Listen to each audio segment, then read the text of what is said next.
meeting number 33 of the House of Commons Standing Committee on Citizenship and Immigration.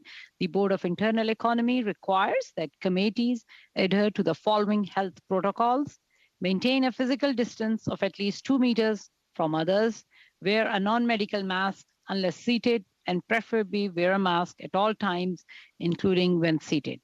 Maintain proper hand hygiene by using the hand sanitizers provided in the committee room and regularly wash your hands well with soap.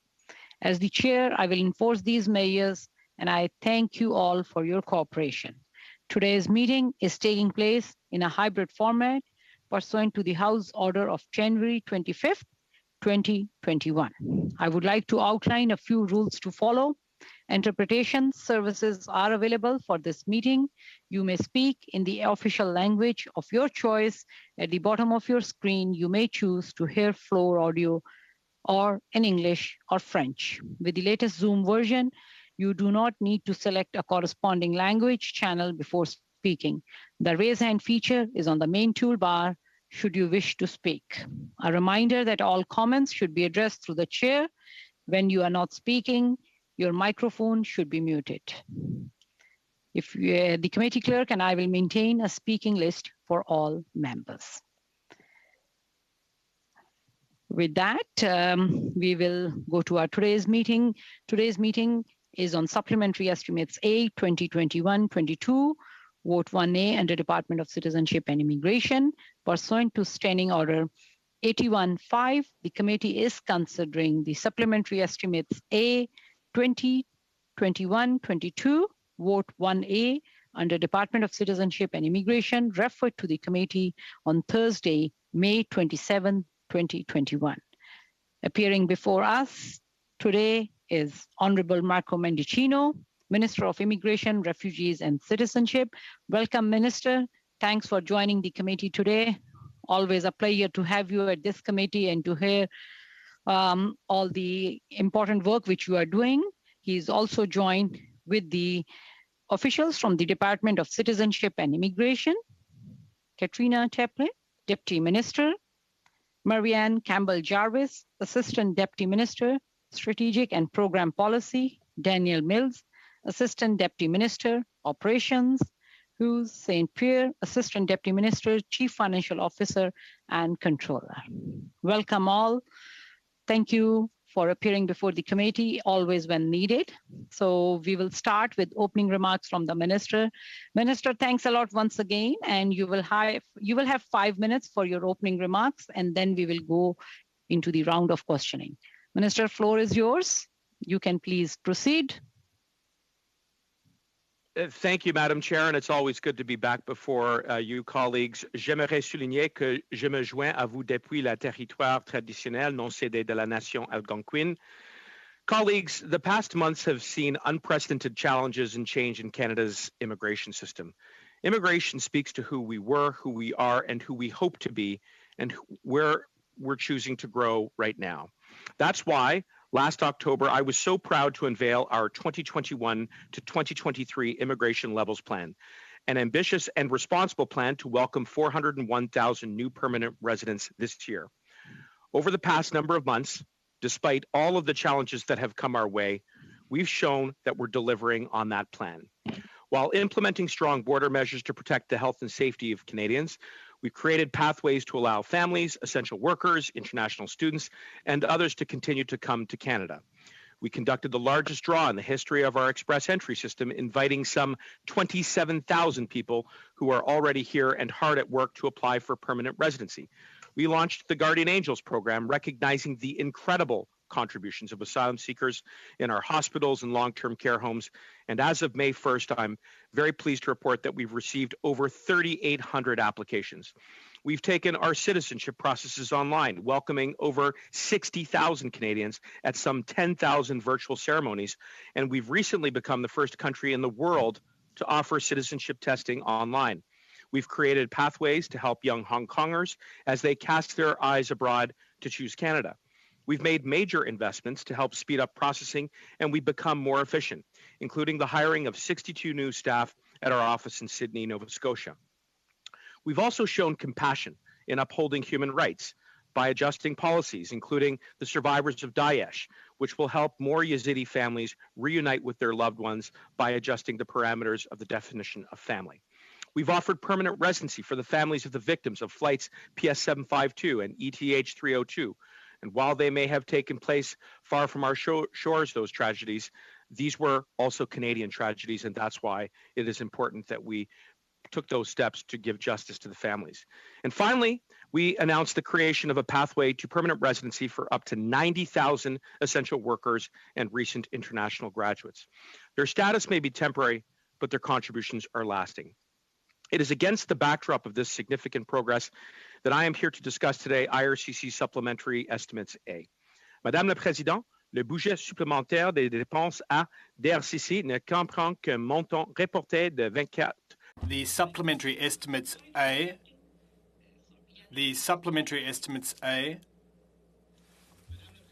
Madam Chairperson, the Supplementary Estimates A contains a deferred amount of $24.5 million for temporary accommodation services.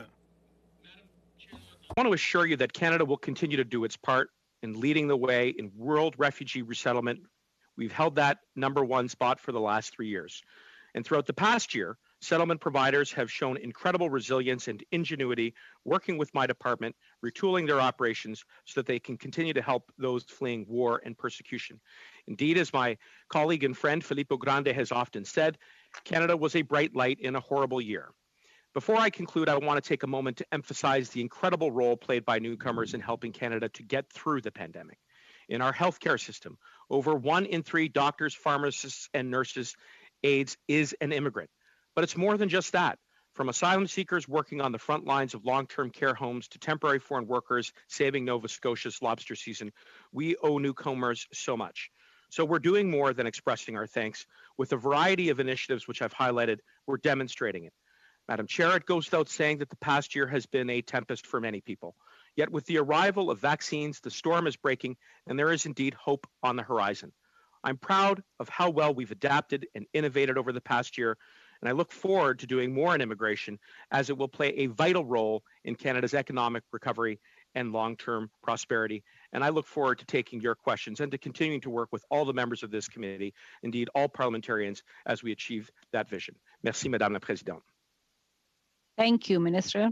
We will now go to our round of questioning, and we will start with our first round of 6 minutes each. Mr. Hallen will start. Mr. Hallen, you have 6 minutes for your round of questioning. You can please proceed. Thank you, Madam Chair. And as always, Minister, thank you for coming. And honestly, thank you for being so accessible to us here in this committee. The estimates have come out. My immediate questions are, we have a dollar amount that's been announced, but we don't see real details on what kind of plan we're going to follow to get there. Have you started any consultations with stakeholders when it comes to how you're going to implement this? How many resources it's going to take, and does it cover cybersecurity as well? Well, first, thank you very much to my colleague, MP Halan, for not only the question, but for his ongoing collaboration in this space and for your advocacy. Indeed, my consultations have been ongoing throughout my tenure in this ministry. We routinely engage advocates within immigration. We routinely engage our settlement service providers. We routinely engage parliamentarians, and we routinely engage business leaders so that we can make informed choices, not only with regards to policy, but with regards to the financial resources that are necessary to give effect to that policy. And that includes the supplementary estimates, which will ensure that there's $24.5 million set out for additional relief for asylum seekers in the event that there is an uptake. But in addition to that, Budget 2021, as you know, sets in motion a significant down payment on the modernization and transformation of our immigration system, something that I know that we're all united in, because we know that immigration will accelerate our economic recovery. Absolutely, and definitely, I would agree with you that, yes, we do need to modernize. As something, it's been a common theme. But again, my question was very specific about getting there, what the plan is. Of course, there's been consultations. What is the actual plan? Do we have a deadline of when we can expect this to happen? That'll be one question, but I just want to add to that quickly. All of our offices keep hearing about the same hardships that people are facing due to delays and not having enough. There's a lack of transparency. People are having to do their own ATIPs that are lengthy, and family reunification is one that's causing. They've been going through so much already with the pandemic. They're suffering even more, and we all know the mental health issues that's caused. All the grief behind that. Now, again, what is the plan to modernize? What kind of timeline are we looking at? Have we procured anything? And on top of that, how are you going to address the transparency issues and the backlogs?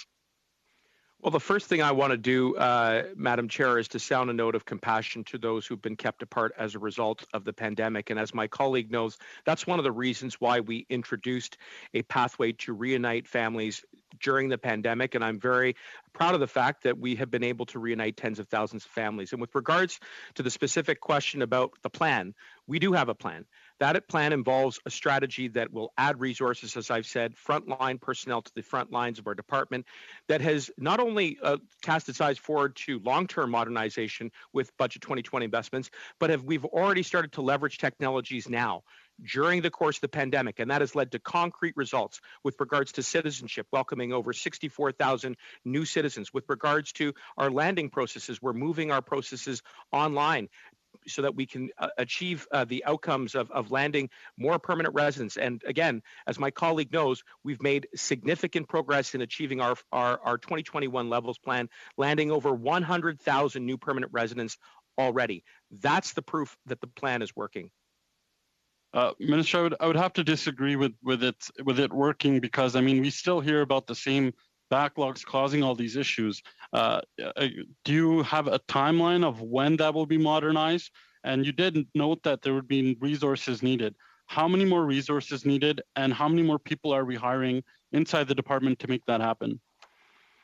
Well, Madam Chair, again, Budget 2021 does set out a significant down payment towards the modernization of our entire immigration system, and that is something that I'm going to be working with him and all the members of this committee to advance as quickly as possible. We know that in order to keep Canada's competitive edge, one that we have enjoyed as a result of our innovation, that we need to take this down payment and turn it into meaningful transformation. But I want to emphasize to all colleagues that we have already begun to innovate.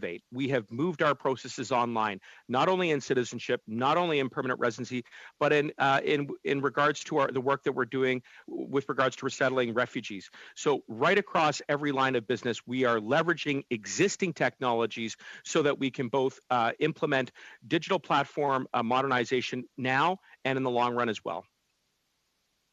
Thank you. So just to keep me in line with that, I asked back in March, Minister, if there were any data breaches. You had stated none at that time.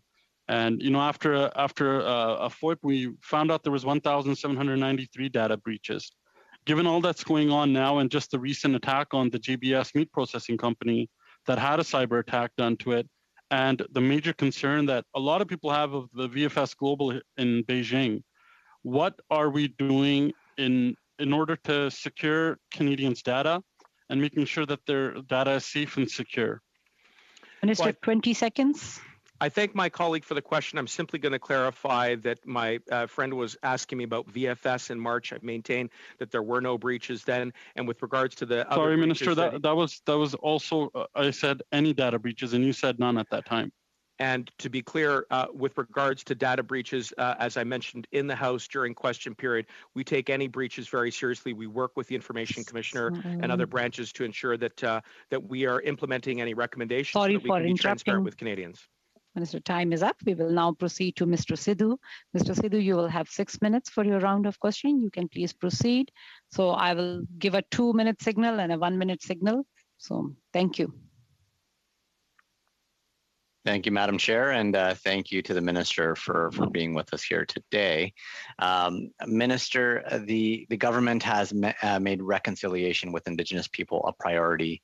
The need for truth and reconciliation has been highlighted this week with the horrific discovery of the remains of 215 children on the grounds of the former Kamloops Indian Residential School. Here in my riding of Brampton East, there are many first and second generation immigrants, and I believe it's important for Canadians, including many new Canadians, who have immigrated to Canada to learn about Indigenous peoples. Minister, could you update the committee on the work your department is doing to implement the TRC's Call to Action 93 and 94 and the importance of these commitments?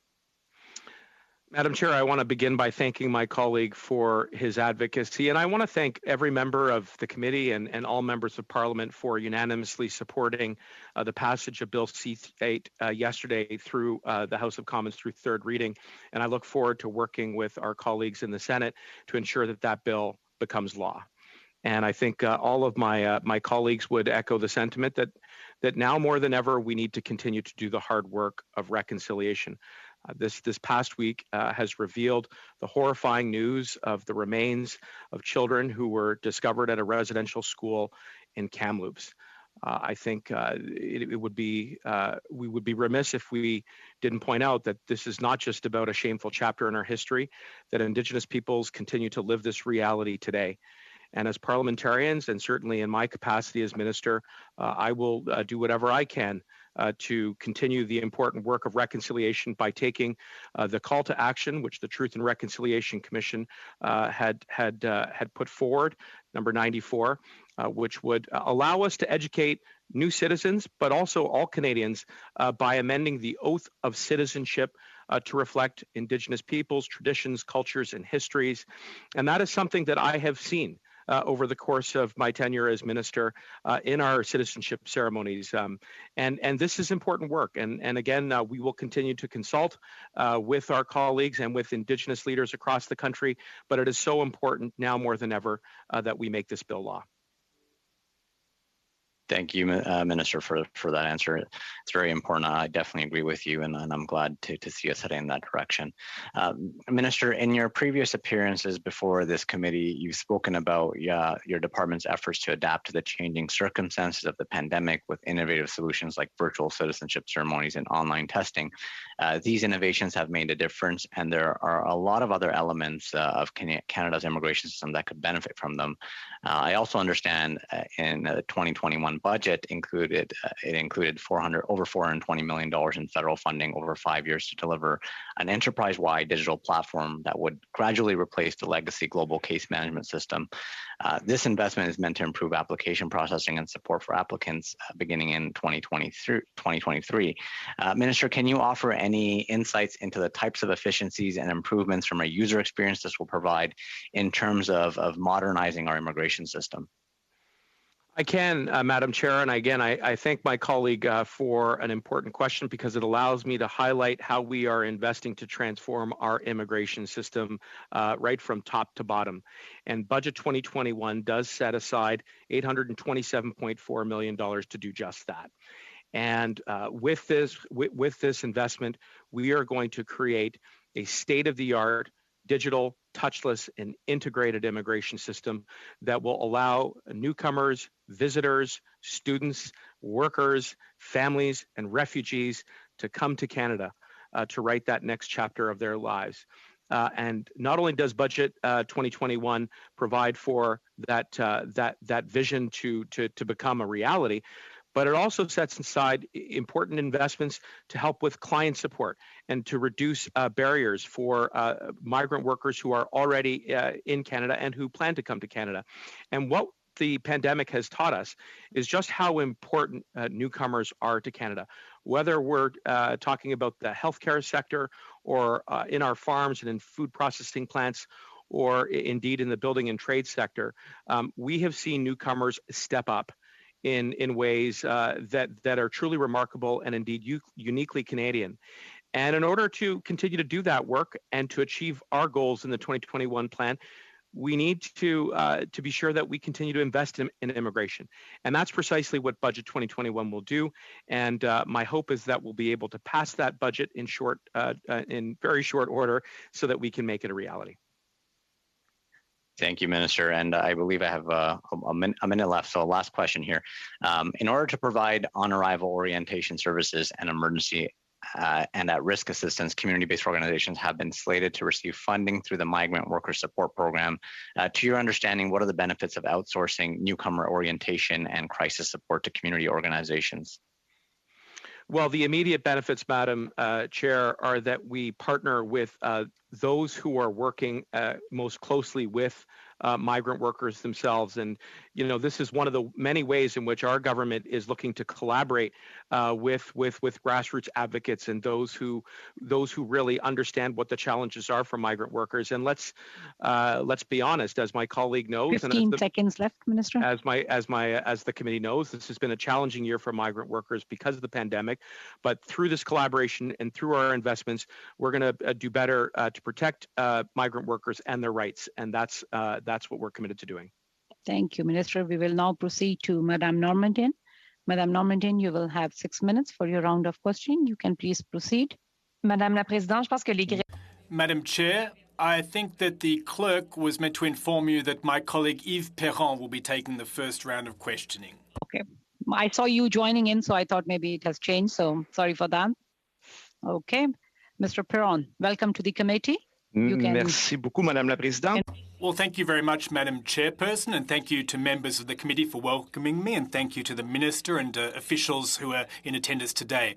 You know, normally I'm on the Agriculture Committee, but I'm fully aware of the foreign workers file and that we do have trouble in that regard. But, Minister, I'd like to talk about the processing of work visas, which is absolutely frozen and has been so since the beginning of the pandemic in sectors that are deemed by the federal government as non-essential. Our businesses over weeks and weeks, and there are more and more cases across all ridings of Quebec. There are even cases from out of our ridings that contact us to tell us that they're losing contracts, that they have to pay huge penalties because they're behind on their contracts and their contractual obligations, and that at the end of the day, they don't even end up with work permits. So what would you respond to those people, and how is that situation moving forward? Pardon, Madame la Présidente. Sorry, Madam Chairperson. Well, I have a very straightforward message here. Temporary foreign workers are crucial for our businesses, on our farms, and in our healthcare institutions. And that's why we have facilitated the arrival of essential temporary foreign workers throughout the pandemic. Moreover, last year, we welcomed over 90% of agricultural workers that were expected, and this year there'll be even more of them arriving in Canada. As far as processing times are concerned, we made a lot of headway. Now, the processing time for a work permit is just over 60 days. And that is in line with our goal. We're going to continue to work alongside the Quebec government. Sorry to cut you off, Minister. Unfortunately, I have limited time. You referred to the agricultural sector. I know that there are endeavours underway, but what about other sectors that the federal government doesn't deem to be essential, but Quebec does deem essential? For example, folks who have contracts with the Transport Ministry of Quebec that manufacture materials and other things that are crucial to hospitals in Quebec, and the Patelin business that produces and manufactures curtains for hospitals that unfortunately don't have the money they need. Is there any money to compensate them, and will that help them to process and get their hands on these work permits? But they don't want compensation. They want these employees. We nearly need to fast-track the processing of these work permits. Response. Madam Chairperson, as I mentioned, we're working in close cooperation with the Government of Quebec, with my counterpart, Minister Gigot. I speak with her every week almost, not just about immigration and also temporary foreign workers, but to bring permanent qualified workers to Canada. Just a concrete question, Minister. What about biometrics? Can that occur when folks arrive in Canada? Could that in some way fast-track the processing of these applications? Response, Madam Chairperson, we have made our processing systems more flexible, not only in terms of biometrics, but across the board in order to fast-track the process. That's a concrete example of the cooperation between our government and the Quebec government. So your response is that you're open to taking a closer look at that, is it, Minister? Are you also open to enabling folks to work without work permits, as we've seen in the agri-food sector, but in other sectors? For example, companies that build infrastructure. I'm thinking of particular companies back home in Quebec that build bridges. Are you aware of that file?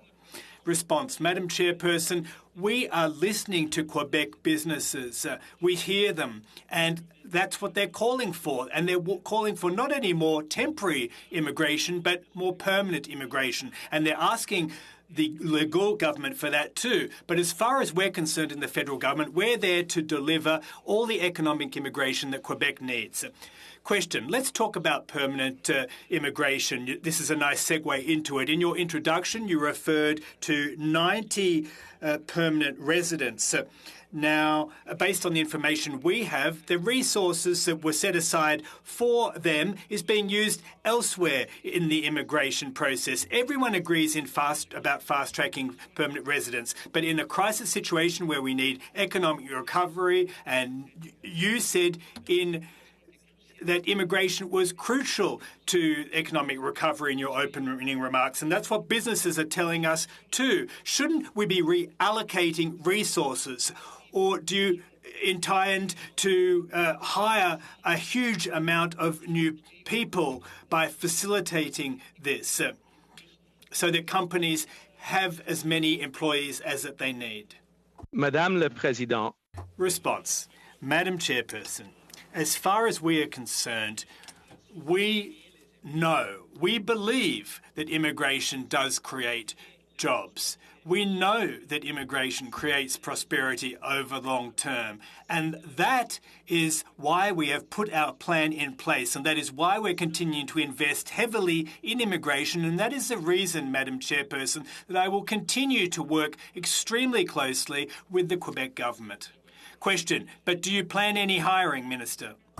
So we will, thank you. We will now proceed to Ms. Kwan.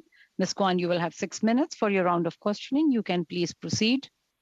Thank you very much, Madam Chair, and thank you to the Minister for coming to our committee once again. Time is of the essence for the people of Hong Kong. The exit ban for the people of Hong Kong will now come into effect on August 1st, 2021. While the Minister said new immigration measures beyond the open work permit program for recent graduates that was announced, that new immigration measures would be announced in November this year.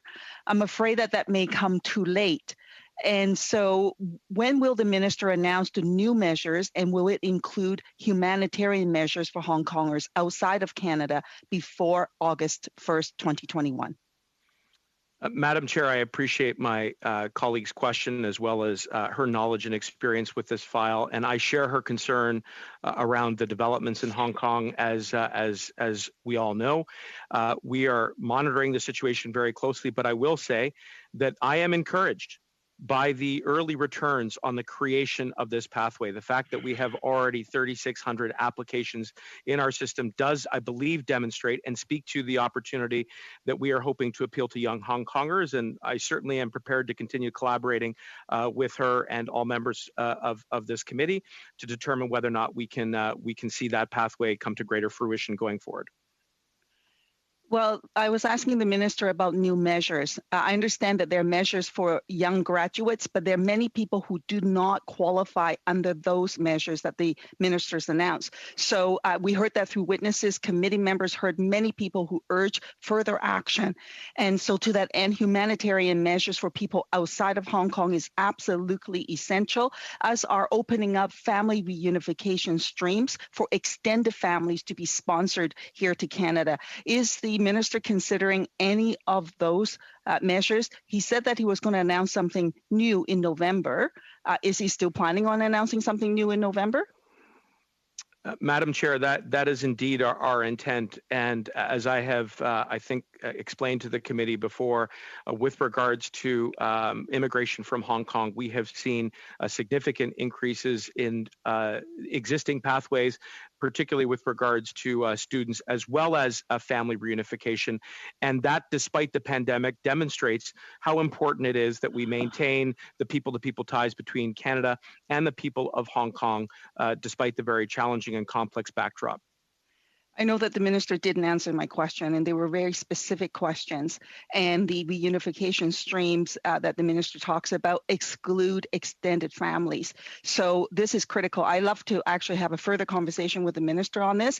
I'm going to move on to another, and I'll have my office set up a time with you with respect to that. I'm going to move on to another area. I raised with the officials at our last meeting, and they were not able to confirm. So can the minister advise if bridging work permits will now be provided to applicants under the new TFW pathway? Well, Madam Chair, the Hong Kong pathway does allow for those to come to Canada who qualify under the criteria through an open work permit. And that is going to be an unprecedented means by which and vehicle by which we welcome those who have already applied as well as others. So in effect, the open work permit is a bridge. Now, I have said before that we will reassess where we are at with the program once we begin to receive applicants in Canada, as well as to transition those who may qualify who are already in Canada. But that open work permit is the bridge by which they achieve permanent residency. Sorry, Minister. I actually don't think you heard my question. I was talking about the new temporary foreign workers program that you announced. This is not related to the Hong Kong program, and about a bridging work permit for the new temporary foreign workers pathway. Yes, I apologize, Madam Chair. There was a bit of a loss of a signal there for just a moment. Indeed, under the essential workers pathway, what we have determined are a set of criteria that does allow essential workers across a very broad range of occupations, approximately 140 applications, not only in the healthcare sector, but in other non-health essential sectors, who will be able to apply for a permanent residency essentially on a fast track. And by doing so, we will be transitioning some who already possess open work permits, who are employed, and transitioning them to permanent residency status. Sorry, Minister.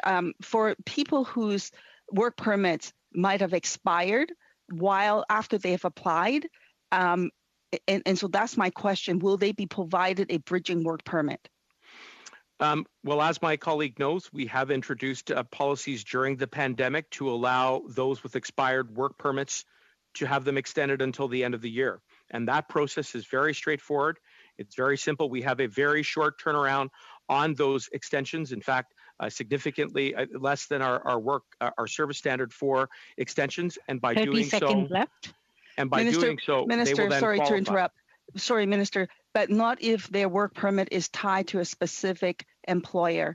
And if they don't have a specific employer, they would not be able to get it renewed. Well, Madam Chair, in fact, in some sectors, we have created work permit flexibility for those who are here on closed work permits to then transition to other employers under the LMIA regime. The point that I would make, Madam Chair, is that we have addressed policies to reduce the disruption that has been caused by the pandemic, to provide greater certainty with regards to status. And the essential workers pathway is a monumental step in that direction. It will allow not only the 90,000 who are eligible under it, but those that they may be sponsored to achieve permanent status as well. Thank you. Thank you, Minister. Sorry for interrupting. We will now proceed to our second round of questioning, and we will start our second round with Mr. Seaback. Mr. Seaback, you will have 5 minutes. You can please proceed. Floor is yours. Great. Thank you, Madam Chair. Minister, I assume you're aware that you process, you publish on websites processing times for the various immigration streams. Yes. Yes.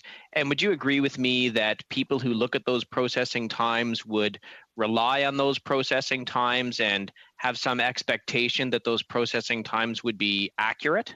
Yes. Well, Minister, what I can tell you is being experienced in my office and in speaking with many offices around the country is that the processing times that are published on the website are not even remotely accurate.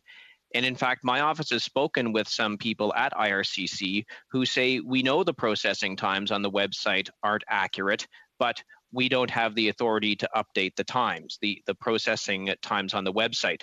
For example, the processing time for spousal sponsorship is listed at 12 months. Most files in my office are going well beyond 18 months at this point. I understand the pandemic has taken an effect on processing applications. Will you commit today to having your department review the website processing times and update them with accurate processing times to reflect the current reality? We will certainly endeavor to ensure that our processing times are always accurate, Madam Chair.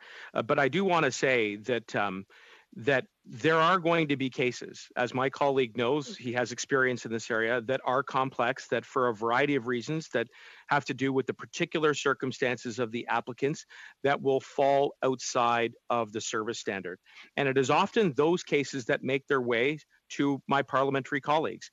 And so I would just encourage that in no way diminishing from the anecdotes and the personal experiences of my colleague. I know he brings those cases to my office, as do others. We try to work through them, that the service standards is there as a goal to encourage transparency and accountability. And of course, we always endeavor to make sure that they are accurate.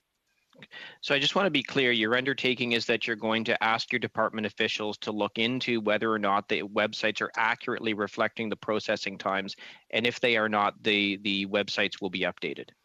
Well, I don't think we need to get into the legalisms of calling it an undertaking. My point, as my colleague knows, is that my department and my office are always endeavoring to ensure that there is accuracy and transparency with regards to our processing standards. That is something that we do every day. I want to switch gears slightly and talk about when I was on this committee before, Minister, there was a discussion about whether or not the decision-making ability was taken away from the Chandigarh office for processing of visa and other applications. Are there still decisions being made in the Chandigarh office, or have those all been moved to Delhi, as an official told me in around December of 2019? Well, certainly, I would say that my officials gave you the best available information at that time. But since then, as my colleague knows, Madam Chair, there have been additional office closures in India as a result of the surge of COVID cases there. And that has, without question, had a significant impact on our operations. And so, it may be that my officials may have more up-to-date information on the precise nature of your question. But since the last time you asked about it, as my colleague will know, the surge has definitely impacted our operations in India. One final question for you, Minister. I have spoken with many members of the Portuguese community that talk about undocumented workers who are living and producing and working productively in Canada. They don't have status, and they are looking for an amnesty for workers who are gainfully employed in this country, particularly in the trades, which is an important sector in this country, in the Portuguese community. Have you looked at this, whether or not you will consider granting an amnesty to Portuguese workers in the trades industry who are gainfully employed? Madam Chair, I thank my colleague for the question. Not only have we looked into this matter, but we've acted on it. And in fact, have very recently just announced the next stage of a pilot program with the Canadian Labour Congress and other labor leaders, including Leona, that would allow us to grant status to those who have fallen out of status, who work specifically in the construction and buildings sector. This is something that I know that a number of parliamentarians have been working on for a very long time. And I think it demonstrates an opportunity to recognize the contributions of those who help to build this country with their skills, with their experience, but have fallen out of status for reasons that may have been beyond their control. Thank you, Minister. We will now proceed to Ms. Dillon. Ms. Dillon, you will have 5 minutes for your round of questioning. You can please proceed. Floor is yours. Merci, Madame la Présidente. Merci. Thank you, Madam Chairperson, and thank you, Honourable Minister, for being here with us today at our committee. Now, I'd like to start with you. It's obvious that immigration is key to the economic recovery across Canada, including in Quebec. The business sector in Quebec is demanding more foreign workers to address the labour shortage. How does the Department of Immigration intend to help them in achieving that goal? Thank you, Madam Chair. Merci pour la question. Well, thank you for your question, Madam Chairperson. And I'd like to start by thanking my colleague for all her tireless work in this crucial file, which is so key to her community and for everyone in Quebec and across Canada. Now, as I said in my response to our honourable colleague from the Bloc Québécois, we know full well that immigration is crucial for the economy. We know that there are many businesses in Quebec, including chambers of commerce, that have called on Quebec to increase their immigration targets. Now, as far as we're concerned at the federal government, we are there to work together in the temporary immigration category and also in the category of those seeking landed permanent residence. And there is healthy cooperation between the federal and provincial government. Now, when it comes to temporary foreign workers, as I previously said, we've made a lot of headway. We will have issued over 1,000 temporary foreign worker permits for Quebecers, and will continue in the same vein. Merci, Monsieur le Thank you very much, Minister. You previously alluded to the fact that immigration creates prosperity. You said that you're going to deliver the goods in Quebec to help the Quebec economy. Could you elaborate on that, please? Thank you.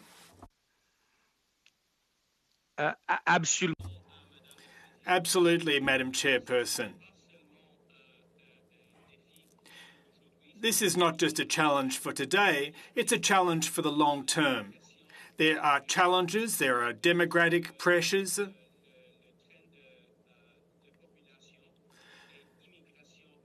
Because of an ageing population, and immigration is there to address that challenge. Now, over the long run, we'll continue to increase our immigration levels, and I believe that the Quebec government had deliberately chosen to raise its targets. That's a good thing. It's good news for Quebecers. But in the short term, it is true, indeed, that we have made a lot of progress. In late May, we had already issued over 14,000 temporary foreign worker permits in the agricultural sector in Quebec. That is another example of how we are delivering the goods when it comes to the immigration Quebec needs. Thank you very much, Minister.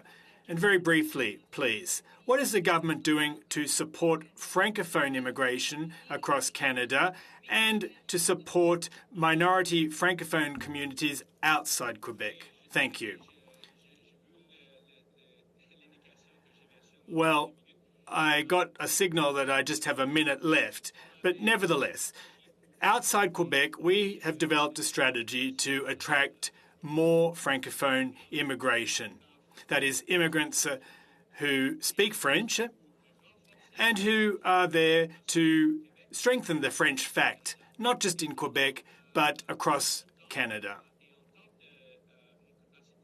Now, as Minister of Citizenship, I announced an increase in points under the point system for Francophone immigrants. That's one example.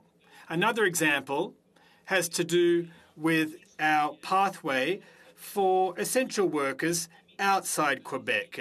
There is no limit when it comes to Francophone immigrants. No limitation. And there's another example of the lengths that we've gone to foster immigration, Francophone immigration. It's good for Quebec, it's good for the French fact, it's good for Canada. Thank you, Minister. We will now proceed to, I don't see Mr. Perron, so it will be Madame Normandin. Madame Normandin, you will have 2.5 minutes. You can please proceed. Merci, Monsieur le Ministre, pour votre présence. Thank you, Minister, for your attendance. I'd just like to tack on to what my colleague Yves Perron said. I'd like to hear your thoughts about the situation that prevailed when the program to provide for 90,000 permanent residents was established. And I'm talking about visas, family reunification, all of that. Was that up and running and included when the new program was launched, please? Tout d'abord, je vous souligne. Well, let me just point out that when we launched that initiative, Madam Chairperson, we consulted broadly with the Quebec government in order to offer the Quebec government the opportunity to participate in this unprecedented process. Now, I respect the Quebec government's decision to choose their own policies. Now, the last time that I spoke with my counterpart, I extended the hand once again for Quebec to participate in that program. Minister, if I can just cut you off, my question has to do with the other business lines. I know that had the minister had a positive answer, if he'd been proud of his answer, he would have said it right off the bat. Now, I understand that we've had to rob Peter to pay Paul here and that we've ended up with a poor state of affairs. So I'll move on to my next question. As far as workers deemed essential, education, agriculture. But for other businesses, there are other essential services. For example, businesses for Hydro-Quebec or for the Ministry of Transportation that are considered essential in our mind. Will the minister broaden what the definition of essential worker? Madame la Présidente, Madam Chairperson, as I said, we are continuing to engage with businesses, not just in Quebec, but throughout Canada. We are continuing to engage with the Quebec government to get a real handle on their needs when it comes to economic immigration. And we have invested heavily to fast-track that progress so that Quebec gets the immigration it needs. And I've already given you concrete examples of that progress. Thank you, Minister. We will now proceed to Ms. Kwan. Ms. Kwan, you will have 2.5 minutes for your round of questioning. You can please proceed. Ms. Kuno fled to Canada because her life was threatened due to her advocacy for Palestinian rights. 24,000 Canadians have signed a petition urging the minister to issue a temporary resident permit to her 3 children and husband whose lives are at grave risk. As recent as May 10th, an airstrike hit the next door of their family home. And so will the minister take action and issue the temporary resident permit for her family?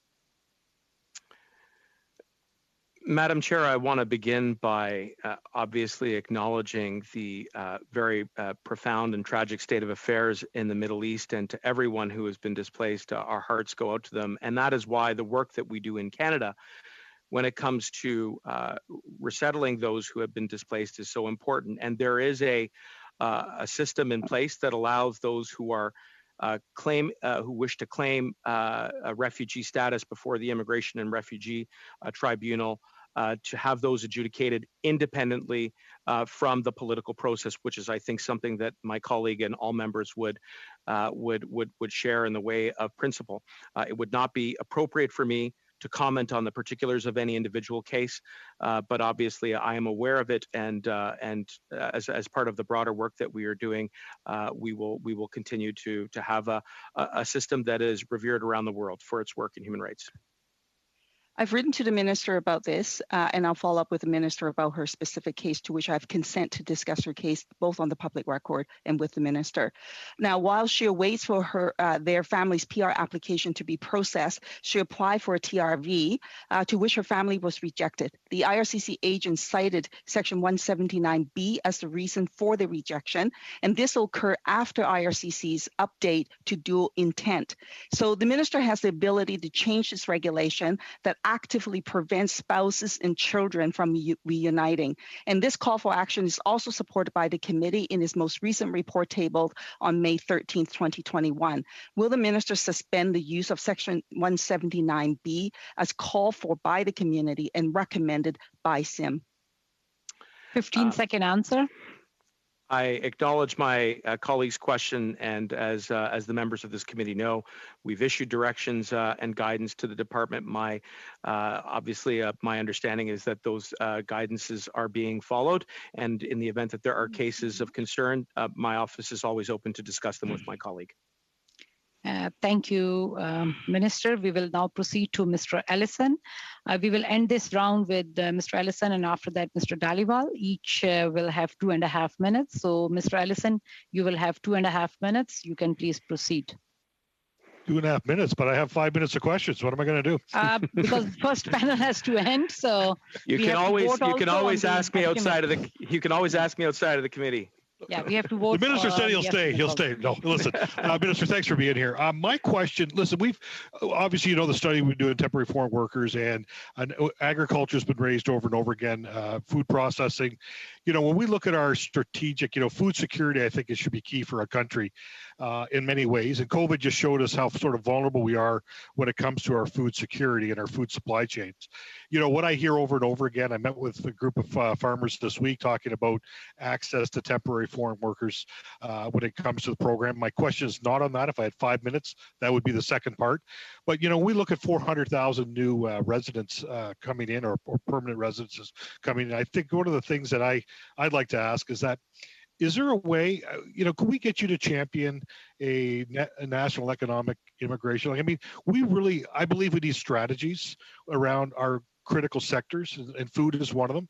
I'm talking to farmers again that says, listen, we're not getting, we need 3 people, we're getting 1, and it's not happening quickly enough.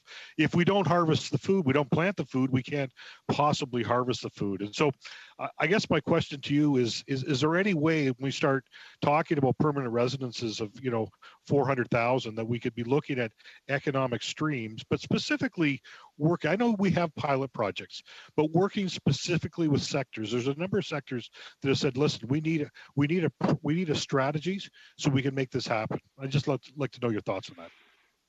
Well, Madam Chair, I think there is much merit in what my colleague has put in the way of a question, and I thank him for his advocacy. What I would say is that we do indeed work very closely, not only with the agricultural sector and farmers. I just recently met with a number of them in Quebec, but right across the economy to create those opportunities, those pathways. And yes, there are some pilots like the agri-food pilot, but I would also point to the essential workers pathway, which does offer an opportunity for many essential workers in the sectors that my friend has referred to, who may have otherwise had a harder time staying. So, of course, we embrace that. We believe that immigration does drive the economy forward, does create jobs, does create opportunity. And of course, I'm always happy to collaborate with my friend to talk to any of the leaders in his community when he'd like. Thank you. No, just because I know I probably have 30 seconds, Madam Chair. 20 seconds. 20 seconds. Listen, my final thoughts are, the temporary foreign worker program, and this will come out of the report, has been difficult, challenging, and not always timely. So I just, mentioned to the minister that any way that we can simplify that in a way that would help our ag workers, it's been mentioned today from my colleagues from Quebec, would be greatly appreciated. I'll just leave it there. Thank you, Mr. Ellison. We will end this round and this panel with Mr. Dhaliwal. Mr. Dhaliwal, you will have 2.5 minutes for your round of questioning. You can please proceed. Thank you, Madam Chair. I would like to, first of all, commend my friend, Minister Mendicino, for his leadership and the hard work that he and his staff has done during this pandemic. I also would love to echo the comments made by my friend Justice Raj Singh Hallan on the other side, that Minister, you've been very accessible to this committee. Minister, we all agree that immigrants create jobs, help to drive economic growth, and will play, of course, an important part in Canada's recovery in the coming months.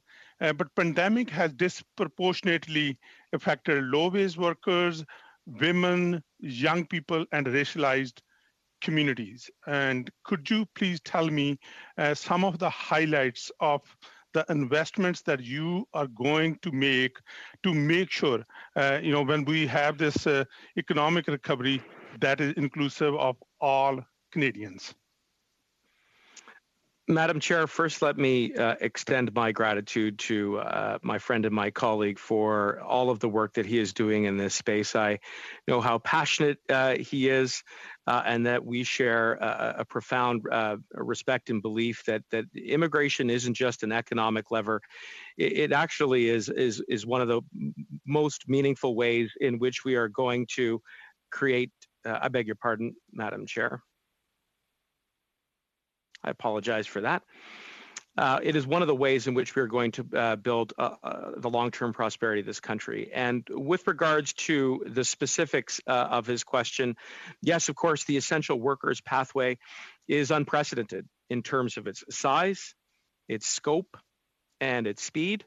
And it's going to offer a pathway for many who are here in Canada who are already giving back in a variety of sectors of our economy, which are so vital, particularly now in the pandemic, to stay in Canada.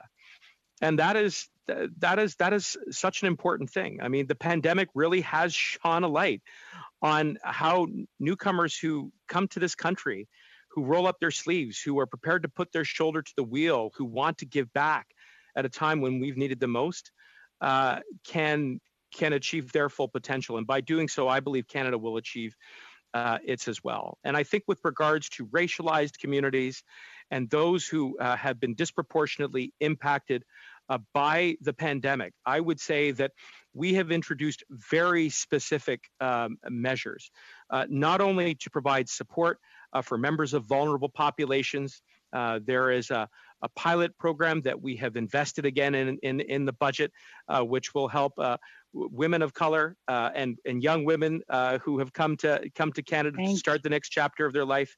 But we're also changing. Thank you, Minister. We'll have to end here. I'm sorry. Sorry for interrupting. With this, the panel comes to an end. So today we are considering the supplementary estimates A 2021-22, vote 1A under Department of Citizenship and Immigration, referred to the committee on Thursday, May 27, 2021. So we will have to vote. Shall vote 1A under Department of Citizenship and Immigration carry? Wait. On division. On division. Mr. Clerk, if you can take note. On division. Noted. Thank you. Okay. Shall I report supplementary estimates A 2021-22 to the House? Oui. Okay, thank you. So with this, this first panel comes to an end. Thanks a lot, Minister. On behalf of all members, I want to really thank you for taking out the time to appear before the committee and answering the questions raised by the members. Thanks a lot for all the work which you are doing. I know immigration is an important component for our economic growth. So thank you for all the work which you are doing. And we will suspend it for 2 minutes so that we will allow the minister to leave. And if the sound checks have to be done, the clerk will do that for the officials who will stay with us for the second hour. Thank you, Minister. Thank you, Madam Chair. Merci, Thanks Monsieur to le all our Ministre. colleagues. Merci.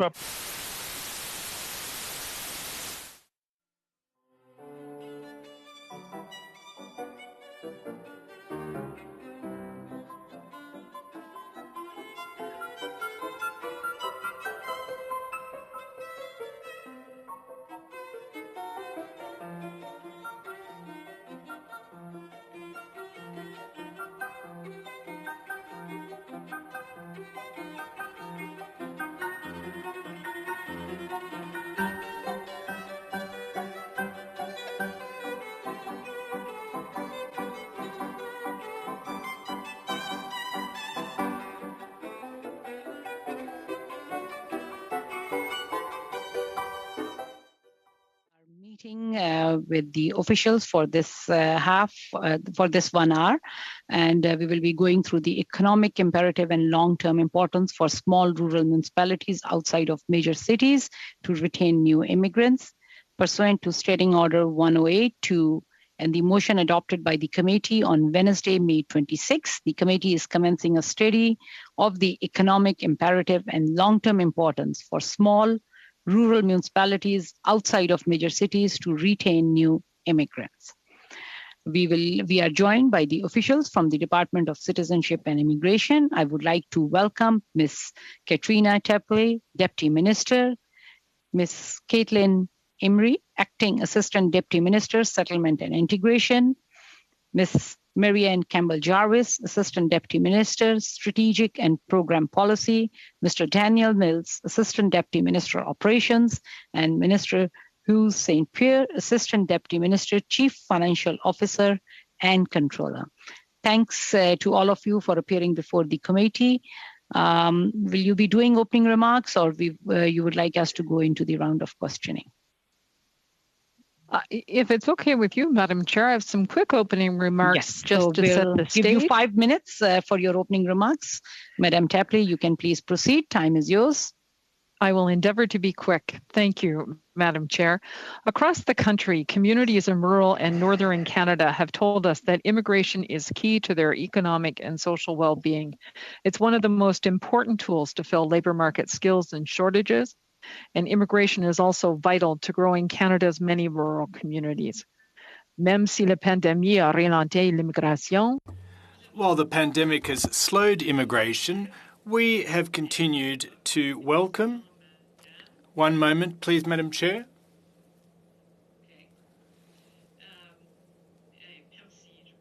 I'm sorry about that delay. We have continued to welcome newcomers and to support Canada's regions through immigration. At the same time, different regions and communities across Canada have unique needs when it comes to immigration, and that each community faces its own unique challenges. To better address this, we continue to design and implement pilots and programs that are tailored to regional economic development and labour market needs. IRCC launched the Rural and Northern Immigration Pilot in 2019. This pilot supports smaller and more remote communities in accessing the economic benefits of immigration. We're currently working closely with the 11 communities in Western Canada and Ontario selected as part of the Rural and Northern Immigration Pilot to customize best practices and in place-based immigration for each local environment. All partners have now launched the pilot locally. To date, approximately 41 individuals have been selected, and we anticipate more selections in the coming months. While we continue to monitor the impacts of COVID-19 on the pilot, many communities are recommending applicants who are already working and residing there. Flexibility is a key aspect of this pilot. A community-based approach allows partners to adjust to evolving economic realities, including those resulting from COVID-19, to ensure that immigration supports their economic development plans and complements their changing workforce needs. For example, communities may prioritize candidates in occupations that face shortages, even in the context of rising unemployment. This includes the healthcare sector, such as personal support workers and licensed practical nurses. Le fait de compter sur les partenaires à l'échelle locale. Having local partners also allows the department to ensure that employment opportunities continue to be available.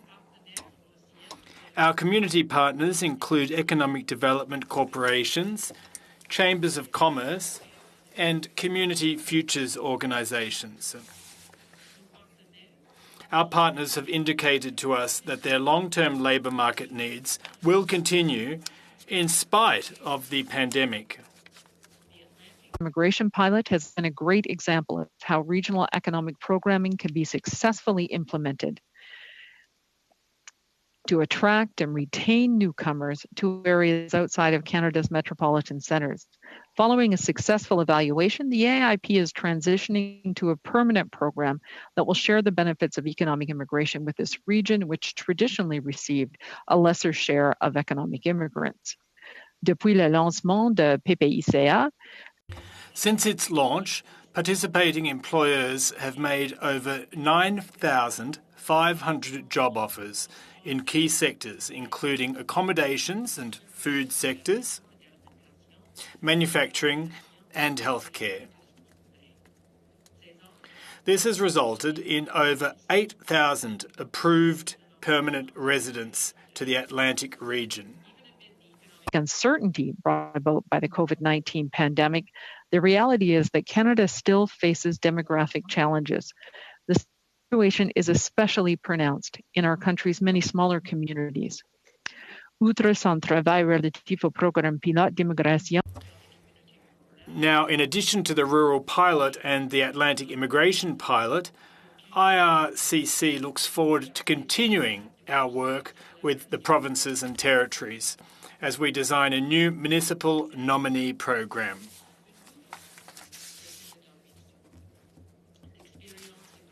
Provincial and territorial experience in regional immigration will provide valuable insights towards a program that meets the needs of underserved regions and areas. This will also help support our pandemic economic recovery.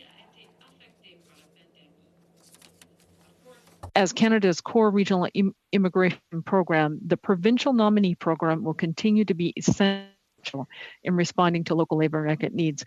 Madam Chair, you can wind up, please, Madam Tapley. I am winding up right now. Immigration will also continue to contribute to Canada's economy and communities in the long term. Thank you for that. Thank you, Madam Tapley. We will now proceed to our round of questioning. We will start our first round of 6 minutes with Mr. Seaback. Mr. Seaback, you can please proceed. You will have 6 minutes for your questioning. Thank you. Thanks very much.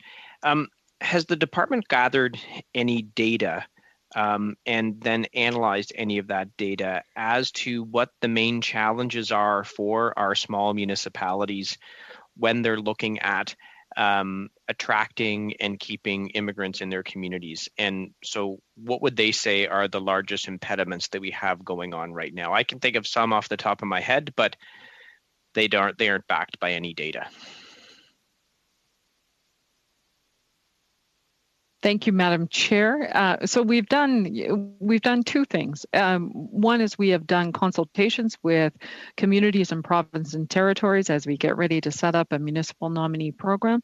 But the second is we've gathered good lessons learned from the existing federal regional pilots, and I'll come back to that. And one is smaller rural centers want a role in immigration selection. So how do they complement domestic labor market needs?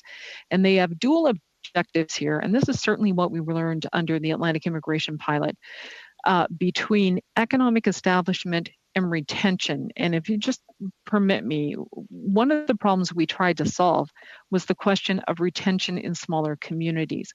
So when we established the Atlantic immigration pilot in 2017, the goal was to retain more newcomers in the region. Provincial nominee program, which I think we would all say has been a success. What wasn't a success in certain regions was retention. So in parts of Atlantic Canada, I think it got as low as 30% in terms of being retained, and that's what we wanted to look at. So then what do you do as a community in terms of those wraparound supports to ensure that newcomers are staying in the community and contributing to the vibrancy of the community? And that's what we've heard back from communities themselves in terms of how do we do that, looking at some of the other lessons that are there, working with other partners, working with those economic development agencies, the chambers of commerce in the city, that it's a whole of society effort to make that happen. And that's one of the things that's come back to us. So I certainly know from with the provincial nominee program, and I dealt with this when I was a member of parliament in a different area to a much significantly higher degree. What we did see is that, for example, if you went through the provincial nominee program to Manitoba or Saskatchewan or any other province, After a certain amount of time, the people that came on those programs would then come into the GTA, because the GTA is where there's large cultural communities, and there's going to be, maybe I'm going to say this wrong, but a comfort level for new Canadians. They want to come here. So this is kind of what I'm looking at when we look at a municipal nominee program. The challenge is going to be to have them stay in that municipality, right? I think that's the goal. And I guess what I'm trying to say is, how are we going to try and figure that out? Because if we have a municipal nominee program, and after a few years, almost everyone ends up back in the GTA, it's not really serving the purpose. Yeah, Madam Chair, I think those are excellent points. And I'll come back to the oldest of the ones we're talking about, and it's 2017, so it's not that old. But if I look at the Atlantic immigration pilot, like what we saw was a question of how you build settlement support with the employer. So this was an employer-focused program. So it wasn't just enough, and I think this is where the honorable member is saying, it wasn't enough to simply have a job offer and to have a job in the community. It was, how did you go beyond that? And so one of the hallmarks of that program is a mandatory settlement plan. And it's not just a settlement plan for the principal applicant, it's a settlement plan for the family. So that was the second need. Nobody's going to stay in a community if they don't have a job. The second is, nobody was going to stay if there wasn't supports for their family. So what was the school situation for my children? Can my spouse work? Is there a settlement plan for them? What's the capacity in the community to be able to look at other things like recreation facilities or language or improving those things? And then the third was, I don't think anyone was prepared to stay in a community that wasn't welcoming. So how is the community prepared to adapt to that? And I think we've got some good examples out of this program, and I'm sure we will out of the rural and northern one as well, of people getting together with other like-minded in the communities to look at establishing things like faith circles and faith communities, building a local mosque, that all of those things became really important as anchors to the retention of what we were doing. And the other key one is flexibility. So each program had to have a little flexibility in it to be able to adapt to local needs. And that's one of the lessons I think we're learning already under the rural and northern pilot, that each community is a little bit different, and we've got to be flexible enough to accommodate that. I saw the sign, so I have less than a minute now. Is there, as we look to craft a report on this, is there any data that you can share or table with the committee so that we can look at that as part of our report, the lessons you've gleaned from these other pilots? Quick 15-second answer. The Atlantic Immigration Evaluation. So we will table that with the committee, as well as I think we've got some important statistics on just the current immigration landscape. How many people are staying in cities? How many people are in communities themselves? Just as good background information, but the AIP evaluation is, I would think, certainly helpful. Great, thank you very much. Thank you. We will now proceed to Mr. Shifke. Mr. Shifke, you will have 6 minutes for your round of questioning. You can please proceed. Thank you very much, Madam Chair. I'd like to thank the witnesses, the department officials for being here. Deputy Minister, I would like if you could elaborate perhaps on the pilot project in Atlantic Canada a little more. I'm really interested in hearing more about it. What is different about it? What is innovative about it? And what, perhaps if you can give us maybe 3 to 5 examples or parts of it or components of it that you think have led to the success, the preliminary success that it's seen so far. Thank you. I'll come back to some of the comments I made previously. The role, in this one, it was the role of the employer, but you can't have a role of the employer without having a role of the community. And that direct role and that direct stake in wanting to retain the employees who were coming in, the newcomers that were coming in, was key to the success of the program. The other, I would say, and it wasn't quite how we set it up, but it's how it worked. And that's the good cooperation of the provinces. So those 4 Atlantic provinces have been terrific partners in the Atlantic immigration pilot. We've negotiated carefully with them in a very collaborative way as we take the Atlantic immigration pilot from a pilot to a permanent program, and it's running through the regulatory process now. Other things that I would point in terms of key hallmarks. So I've talked about the important role of employers and the community on this, and then the role in terms of how you designate an employer and employers understanding what their responsibilities are in terms of looking at newcomers who are coming in. The other things are a couple of things in terms of what's different back at the ranch, back at the department. And one is something called the dedicated service channel.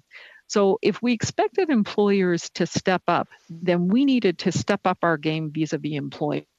And so what we created was a dedicated service channel so that employers had a place to call, had somebody to talk to help guide them through the immigration process and guide them through what their responsibilities were. And we received a lot of positive feedback on how well this has worked. It works well for big employers, it works well for small employers. The other lesson I would come back to is that when you have a number of players in the process with community groups, with employers, with provinces and territories, the federal government, settlement agencies, the field gets a little crowded. And one of the things that we'll want to look at as we go forward is our governance around this. So how to make sure that everybody understands their roles and responsibilities, because program integrity is always an issue for us in the immigration system, and we want to make sure that that continues how we move forward around it. The other, and this is something that's not in the evaluation, so perhaps it's more my own thoughts around this too. But communities understanding the importance of immigration and having that strong burning platform about why it's important that I revitalize my community, that I have newcomers coming into my community, and how that contributes to the vitality of my community. And that is key in terms of creating a welcoming society. Because when the players understand the positive benefit of immigration, then you've got a better welcoming community for people to come in. Merci. La deuxième question que j'avais, c'est... Thank you. Here's my second question. Are there any programs in place to support the celebration of the cultures that come to those communities and settle? You referred to mosques in response to a question asked by Mr. Seabrook. Now, I'd like to know whether there are any programs or funds in place to assist immigrants who arrive in rural or semi-rural communities so that they can share their cultures, be proud of their cultures, and perhaps that will help them to remain there and not attempt to become cultural communities join the cultural communities in Montreal or Toronto. That often occurs in my region for Vaudreuil-Saint-Laurent. People often leave my region to go to Montreal, where they can settle among more people from their own region. So this would be a view to celebrating cultural diversity. Well, thank you very much for the question and also for your suggestion. It's a really excellent one. We don't have a specific program in that vein. We do have a good program. Organizations, mais il y a des autres programmes au gouvernement du Canada. But there are other Government of Canada programs. For example, the multiculturalism program of Canadian Heritage. Colleagues who are there, I'm old enough, I guess, or have been in the department long enough to remember when multiculturalism was part of our mandate as well, and how important it is for those things to go hand in glove, to be able to have the celebrations that you've talked about. But I do want to give a plug for our settlement service partners and how important the service is that they play. It's not simply about learning English or French or having a job opportunity. It's about celebrating what's there. It's exactly what you said. And more we find our settlement agencies are taking that on as part of their responsibilities in terms of the establishment programs or the settlement programs that they give. Merci. Thank you, Mr. Shifke. We will now proceed to Madame Normandin. You will have 6 minutes for your round of questioning. You can please proceed. Merci beaucoup, Madame la Présidente. Well, thank you very much, Madam Chairperson, and once again to the senior officials for being here with us. You always have very instructive answers and helps us in our thought processes. I'd like to ask about retention in the regions, and I think that one of my colleagues from the Bloc Québécois just introduced a bill to provide tax credits to students should they choose to remain in the regions for a specific number of studies, time period after they complete their studies. Has IRCC studied or considered such a possibility, i.e. tax credits, an economic incentive to help retain people in the regions? Vous êtes en sourdine, madame. You're on mute. Je suis désolée. I'm so sorry. Well, thank you very much, and thank you for the suggestion. I think it warrants close scrutiny. Look, we've done quite a bit of analytical work looking at regional trends. And so we see some positive things and we see some things that where we still think we need work to be able to do this. So from looking back on regionalization trends, like one of the things that we see as positive, if I look at the change in emissions between 2009 and 2019 on a city basis, the biggest increases are Moncton, Halifax, and Fredericton. And I don't think that's any mistake given the Atlantic immigration pilot that we've had and where we've worked on that. We still see more than 50% of new immigrants settling in Montreal, Toronto, and Vancouver. But looking at partnering with other agencies as we do this. And so I'll come back to Atlantic Canada for a minute and the work that we've done with ACOA and how important those regional development agencies are to be able to do these goals. And so ACOA has done a lot of work in Cape Breton with the University of Cape Breton and exactly the point that the member has raised, which is looking at those students and what does it take working together to get those students attracted and anchored in the region.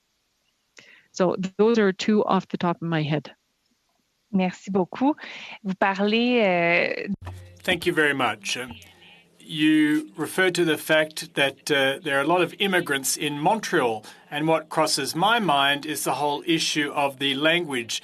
We know that in Montreal, it's easier to speak English than in the regions, and francisation has become an issue. And there are a lot of people who are telling us how important francisation is. In fact, there are businesses that provide francisation services so that folks stay. Has that been considered as a retention strategy for Quebec writ large? Have there been any studies conducted on that phenomenon?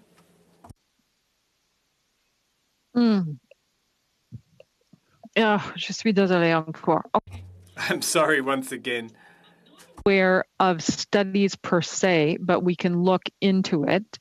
But the second is you make a really important point, I think, for us on the availability of our services en français hors de Québec.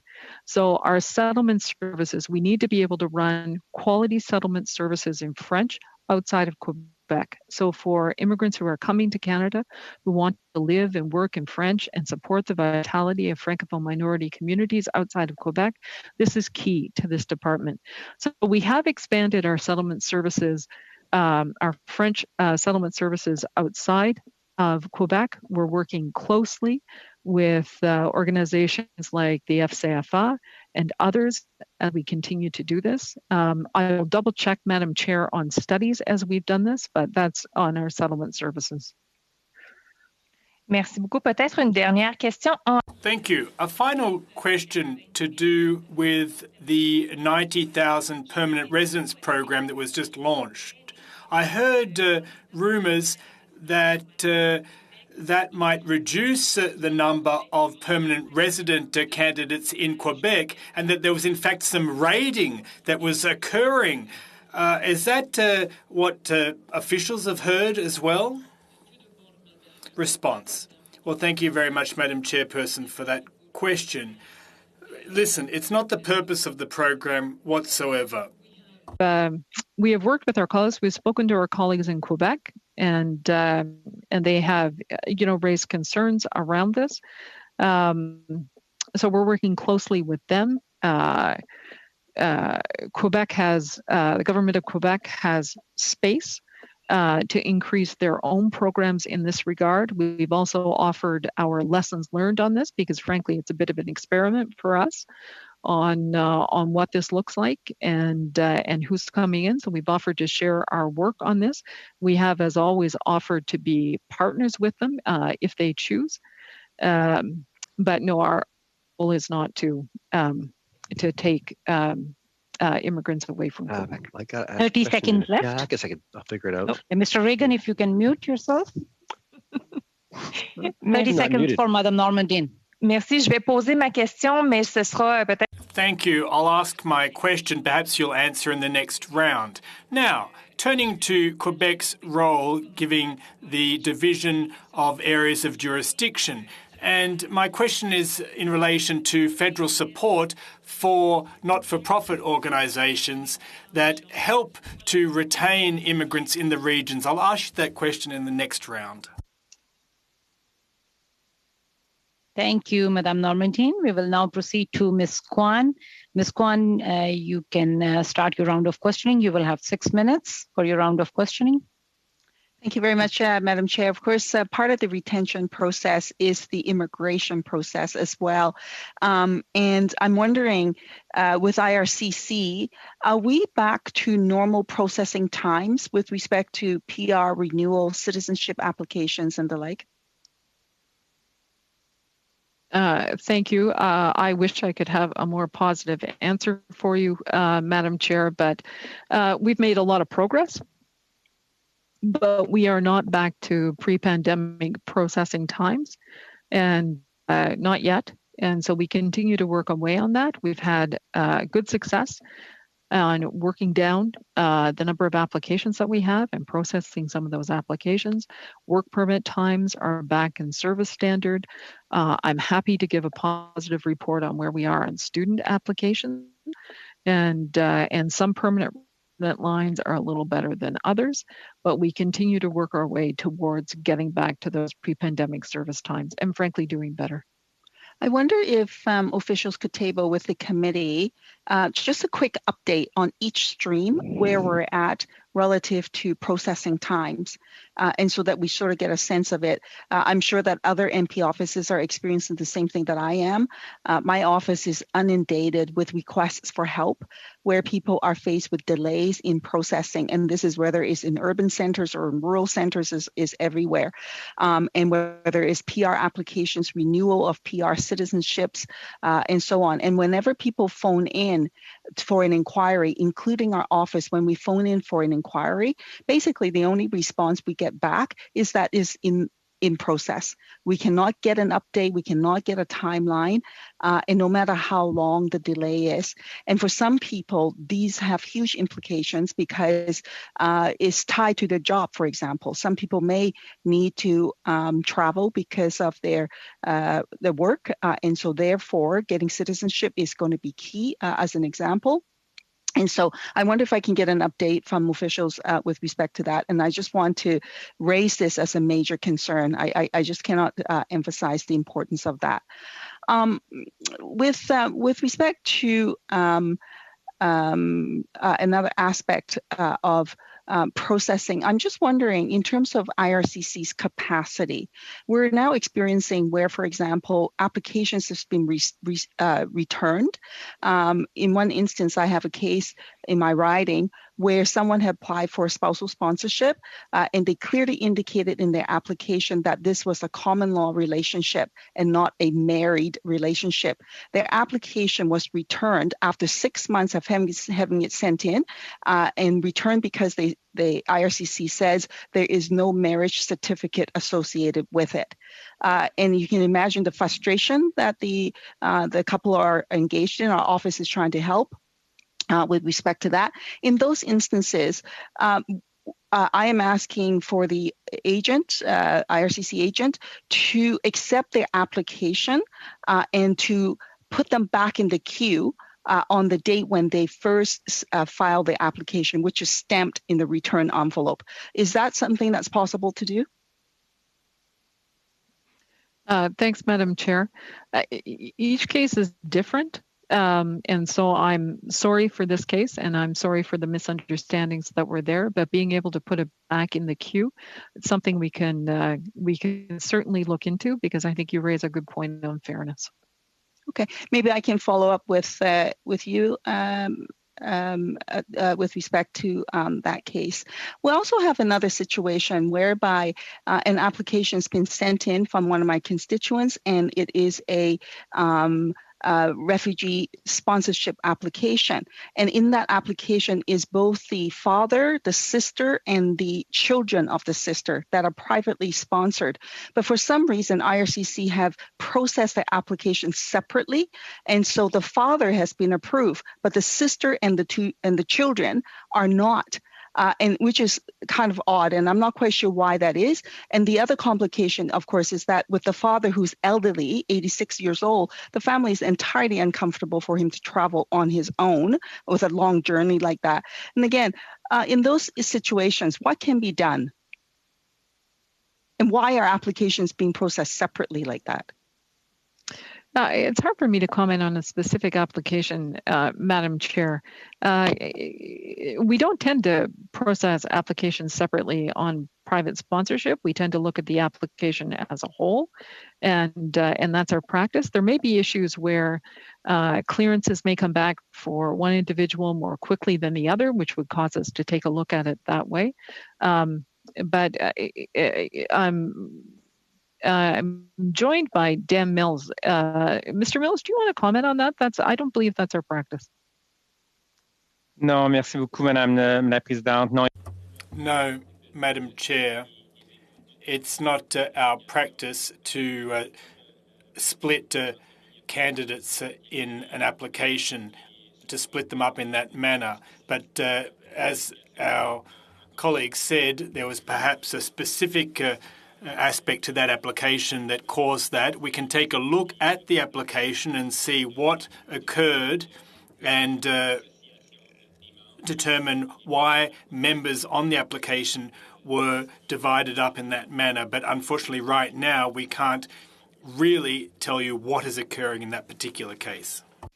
Perhaps I can follow up then also with you, Ms. Tapley, on that case. Because when we phone to IRCC, they say that there are no reason why it's separated.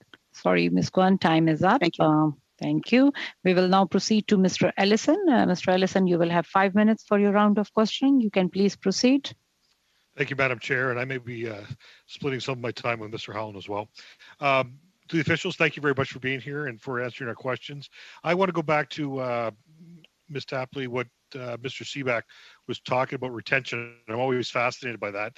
And I don't know, you're going to share some of that data, but could you share some of it now, sort of maybe your sort of high level understandings and keys? Like, did some provinces do better? I mean, the more rural you were, the more remote you were, was that retention less? Anything you could share with us would be great. Thank you, Madam Chair. We're happy to share things. And yeah, some provinces do better than others. And when we start with the provincial nominee program, I think, if I may make a suggestion, Madam Chair, it would be worth looking at what Manitoba has done under their provincial nominee program. Manitoba was more or less first off the mark on the provincial nominee program, and they created some strong anchor communities. And when Alberta and Saskatchewan economies were going absolute full bore and attracting Canadians from all over the country, Manitoba managed to keep its base, to keep good retention around newcomers that had come into the province. And I think worth a look at some of the successes Manitoba had and why they had those successes. And that's part of what we've tried to pick up in other places. When we come back, I'll come back to Atlantic Canada. With the 4 Atlantic provinces, when we set up the program, retention was a real issue. I believe in Prince Edward Island, and I'm happy to be corrected, but I think the retention rate had dropped as low as 30%. So 7 out of 10 newcomers who were coming to PEI were leaving the province. Nova Scotia, as I recall, was about the best, and New Brunswick and Newfoundland were somewhere in the middle, but none of it was great. And so how did you set that up? What were the tricks to trying to be able to do that? And I've spoken to a bit of it. I'd say the Western provinces have had good success with the provincial nominee program and being able to distribute provincial nominee programs, but all provinces struggle a little with the how do we persuade immigrants to go further than Edmonton and Calgary, and what are the other things we would want to look at? Okay, thanks. I'm going to turn it over to my colleague, Mr. Howland. I just encourage, I'm hoping that as we expand the program, I realize Southwestern Ontario is not exactly northern or remote, but there are certainly rural communities. I got to put a plug in for Southwestern Ontario, outside of the GTA, of course. So, Mr. Howland. Thank you, Dean. And first and foremost, I just want to wholeheartedly thank each and every one of all the officials, not just for being here, but throughout this entire time for putting in all the work. It's not easy, and just another wholehearted show of gratitude to each and every one of you. My first question is about procurement. I know going forward we have these numbers about people that we want to bring in. When it comes to modernizing, do the officials have any word on how far we're at with procurement on this new system? Oh, thank you for that question. We are so excited to have been given a big plug in budget 2021 to finish the work on our digital platform modernization.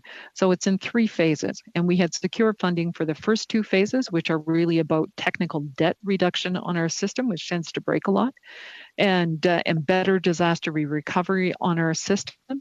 The third phase is the big phase. The third phase is the transformation phase, and that's the 800 and some million that's in budget 2021.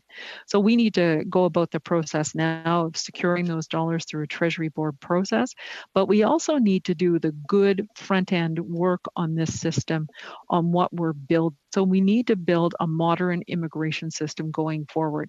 And it's not just about replacing the IT from the global case management system, it's about actually building a system that can transform our business, that can do better client service, that can do better integrity, that really lets us be quicker, faster, more competitive with what we're doing. And so that is not going to turn on a dime.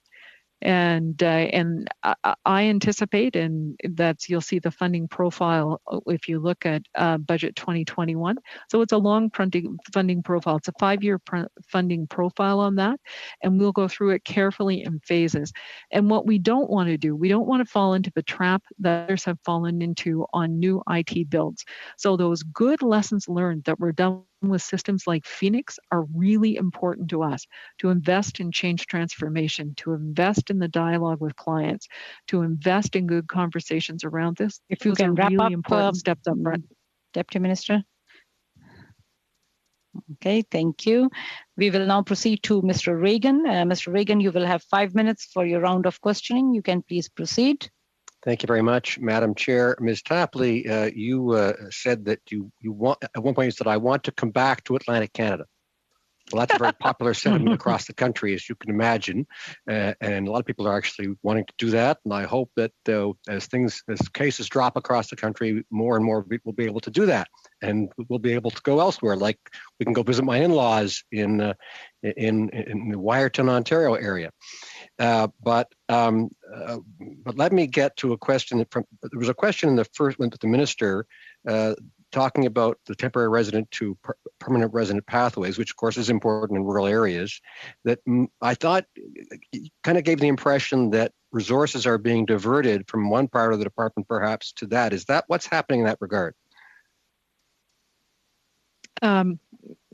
Thank you, Madam Chair, and I'm going to ask first if my mother put him up to that question, but no. So we always move resources around in the department, and frankly, we want to be able to do that better and more seamlessly. And moving away from a paper-based system to a proper digital modern system lets us do that. So we don't have pockets of people who don't have a ton to do versus people who are really overworked, and to be able to move those applications seamlessly. Your question was around TR to PR. So we have moved some areas where people work in the department. So for instance, on temporary resident visas, where individuals are not allowed to travel now for discretionary purposes, we have moved some work from that to focus on other lines of business, to focus on those who can travel. But we have not done it at the expense of important lines of business like spousal, parents and grandparents. Those things are very important to us, that we're able to reduce those processing times and to have better service in those areas. I'm not sure I answered completely, Madam Chair, sorry. I think that gives me kind of what I'm looking for. And by the way, I did not hear from your mother, although I'm sure she's looking forward to you visiting as soon as possible. J'aimerais clarifier la question des... I'd like to clarify the issue of settlement services across Canada. Now, these are very important services. I'm fully acquainted with the service in Halifax, for example. So, what about the cost of these settlement service partners? How is that organised? I get the sense that it's different in Quebec than it is elsewhere with the transfers, etc., etc. Response. Well, thank you very much, Madam Chair. First, you are correct. There is a difference between the Quebec model and the model that exists elsewhere in Canada. In Quebec, thanks to ACOA model in the Canada-Quebec Accord, it relates to overall rates of government spending minus debt servicing, and then there's a formula around numbers of non-Francophone immigrants who arrive in Quebec, and that's the formula for Quebec. For the rest of Canada, it is an appropriation model, as it is with other departments. We have seen the funding available for settlement services outside of Quebec increase in recent years to keep up with the increases in the number of level space that we have. And Ms. Imrie, I wonder if you have the amount for settlement services outside of Quebec. Hello. Yes, thank you very much. So the amount for settlement services outside of Quebec in 2021-2022, the government will be investing over $876 million to support the needs of newcomers and refugees. And this represents an increase of 5% in comparison to 2020-2021. And inside Quebec? Inside for Quebec, as I recall, for the last year, off the top of my head, Madam Chair, it was a little over 600 million. 30 seconds left. Well, I wanted to ask about how the modernization of the system was going. I'd like you to have 5 minutes to talk about that, but maybe you could for a few seconds. You are on mute, Madam Tapley. Sorry. Our focus right now is on phases 1 and 2 on good technical debt reduction for our system to be able to do some of the things that we've done over the last year. And frankly, I think we've done more over the past year with our system than we thought we could, which is great news. So better ground to cloud technology so that we can do digital applications and digital intake. So our focus has really been that, and then we will get on to the great part. Thank you. Okay. We will now proceed to Madame Normandin. Madame Normandin, you will have 2.5 minutes for your round of questioning. You can please proceed. Merci beaucoup. Je vais faire du pouce. Thank you very much. I'll tack on to Mr. Regan's question, if I may. I'm thinking of an organisation in my riding that is going to testify before committee called Ancre. They have guided tours throughout my riding. That's how they conduct retention in the regions, and they do outreach services. So is it my understanding that the funding of these organisations is based under the Quebec-Canada Agreement, and that it's based on the number of immigrants that are intended to be francisized? Is my understanding correct on that matter? Vous êtes en sourdine. You're on mute, madam. Honestly. Okay, I am so sorry. This is a new laptop for me. For settlement services in Quebec, the member is absolutely right. Settlement services in Quebec are the responsibility of the government of Quebec, and they are funded under the agreement from the Canada-Quebec Accord. And the funding formula under the Canada-Quebec Accord for those services is related to the overall rate of spending of the government of Canada minus debt service charges. There is a second part to the formula that relates that there is additional compensation to the province of Quebec related to the number of non-Francophone immigrants who arrive in the province. So it's those two things together that make up the funding under the Accord, that the floor on that funding reestablishes itself every year, and we go forward from there. Merci beaucoup. Peut-être rapidement. Thank you. Very quickly, another aspect of regionalization is services. Now, for example, the service points of Service Canada, which are not very accessible in the regions, I know that that's not your bailiwick at the IRCC, but is that considered by the IRCC as a criteria? Response. Well, perhaps this won't be a good answer to your question, but if you'll permit me to comment. Newcomers, whether it's in Quebec or whether it's in the rest of Canada, is really important. And it's important that we look at this as a whole in terms of what government services are available to newcomers. It's why it's so important that we work closely with our provinces and territories in terms of who's providing what services to whom, and a better coordination between those services and the work that we've done with PTs on that, I think, is really important. Thank you, Madam Chair. We will now proceed to Ms. Kwan. Ms. Kwan, you will have 2.5 minutes for your round of questioning. You can please proceed. Thank you very much, Madam Chair. Just first, a quick question about the new process, the digitizing process. When does the officials anticipate that work would be completed? Thank you. The work around digital platform modernization that we speak about in budget 2021 is just beginning. And so we anticipate that this will be probably a good 5 years by the time we're able to launch a brand new system. So we have important work that we have to do up front on this. And in the lessons learned from other large IT projects are really don't skimp on that good project definition on what you need and what resources you need to invest where to create the system that you need at the other end. Wow. And when is phase 3? Is it months away or years away? So we're starting phase 3 now. Now that we have a strong indication from budget 2021 that we will actually have money for phase 3, we're starting now. We need to finish phase 1 and phase 2. And so there's a lot of work underway on disaster recovery and our technical debt reduction with the system that we have, because we need to remember that we'll be using global case management system for the next 5 to 7 years. And so it's important that we continue to work on the system we have. I'll just raise this issue because, of course, we're all kind of waiting for this system to be up and running. But in the meantime, there's a huge backlog in this as well as a result of COVID-19. That's really added on to the existing delays. And so unless if there's new resources put into the system to deal with those backlogs, we are going to be then faced with a ongoing sort of serious process of delay for application processing. Could I get the officials to provide a quick update on when we can expect the new citizenship guidebook to be released?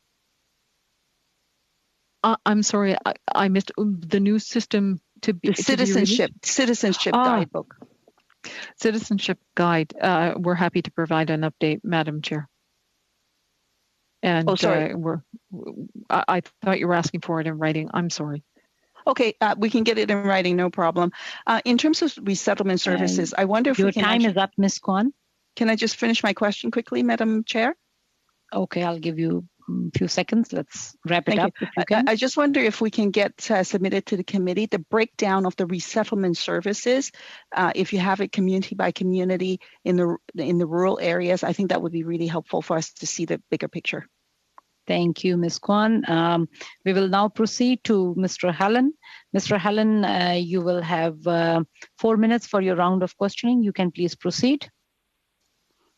Thank you, Madam Chair. The first thing I wanted to ask about was, I'm looking forward to having it tabled by the officials about the processing times and then what the effect is. Given all these new programs coming up, there is this huge concern about backlogs. And I wanted to know from the officials, what are we going to be doing to address those backlogs? And do we have a timeline of when those backlogs are going to be cleared up? Thanks, Madam Chair. We have a number of applications that we are holding on to because, as you know, the border remains closed to new permanent residents. And so we continue to accept applications. We are happy to accept applications. We continue to do draws and express entry because we have a 3-year levels plan. And the levels plan for 2022 and 2023 we'll see increases. We'll go to 411,000 and 421,000. And I need that inventory to be able to process and to be able to make sure that we meet those targets. And so I would be a lot more worried about being able to clear those backlogs once we have the border reopened if I didn't have really good level space as we move ahead. Thank you for that. So, but again, are we going to be concerned that there's going to be more and more applications that are going to be piling in? Are we going to address that with more resources, and how many? Do we have a plan or an estimate for how many more we think are going to be coming in, and how many resources it's going to take to clear those up? 2021 has been a strange year for so many different reasons, but from an immigration point of view, the minister has said previously it's the ultimate paradox that we're trying to run an immigration system and keep the border closed at the same time. And so this year we have pushed and experimented on some new things, and that includes the TR to PR pathways. It includes what we've done in express entry on those Canada Experience class draws. But I will come back to express entry. Express entry gives us a lot of control over what we're able to do and the number of applications we are bringing into the system. So coming back to express entry, and I would also point out in budget 2021, there was a very small item on express entry just in terms of giving us a go-ahead to try and secure some additional flexibilities in express entry. And I think that's going to be a really important component of doing it. As for resources, the department did receive additional resources with the levels plans from the previous 2 years. As we saw the levels go up, that there is a corresponding increase in resources for the department to be able to handle that. Thank you for that. I've heard this many times through even my own office, and there was a report on this as well about returned applications don't always have they don't have a tracking number when they get sent back.